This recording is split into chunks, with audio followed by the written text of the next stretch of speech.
Hello बच्चों, चलिए प्रश्न पढ़ते हैं। तो प्रश्न में दिया गया है, निम्न में से कौन वृक्क नलिकाओं का भाग नहीं है। तो हमारे पास विकल्प हैं, ग्लोमेरुलस केशिका गुच्छ, हेनले लूप, दूरस्थ कुंडलित नलिका या फिर संयोजी नलिका। तो इस प्रश्न की मुख्य अवधारणा के बारे में हम जान लेते हैं। तो यहाँ लिखेंगे मुख्य अवधारणा।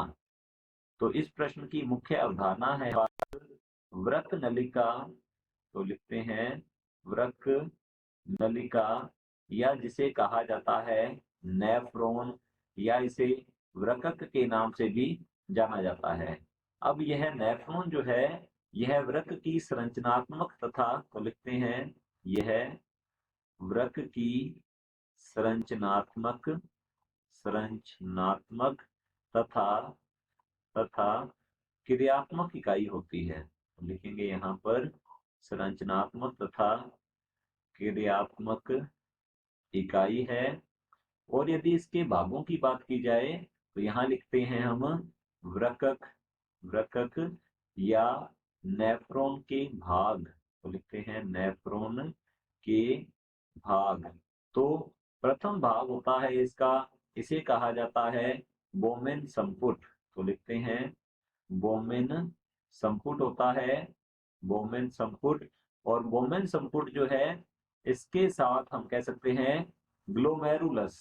ग्लोमेरुलस ये मिलकर जो है, ग्लोमेरुलस जिसे कि केशिकीय गुच्छ भी कहते हैं। तो लिखेंगे जिसे केशिकीय गुच्छ के नाम से जाना जाता है, ये मिलकर मेलपिगियन काय या मेलपिगी काय का निर्माण करते हैं। तो लिखते हैं ये मिलकर मेलपिगी काय का या वृक्कीय कणिका का निर्माण करते हैं।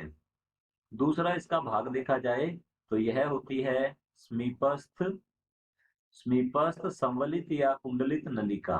तो लिखते हैं समीपस्थ कुंडलित नलिका। और फिर समीपस्थ कुंडलित नलिका जो है आगे की ओर है हेनले के रूप में। तो लिखेंगे हेनले का लूप। इसकी भी दो भुजाएं होती हैं, अवरोही तथा आरोही भुजा।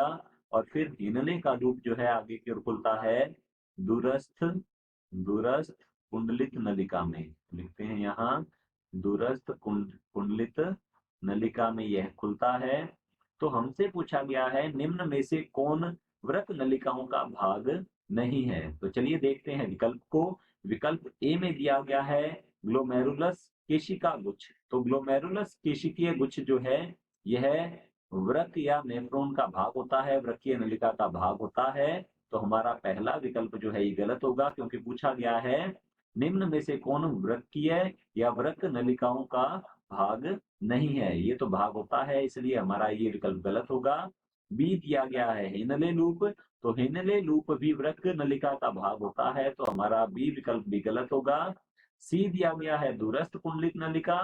तो यह भी भाग होता है इसका, तो हमारा सी विकल्प भी गलत होता है। बी दिया गया है संयोजी नलिका।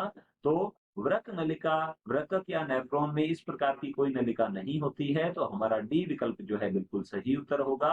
आशा करता हूं आपको समझ में आया होगा। धन्यवाद।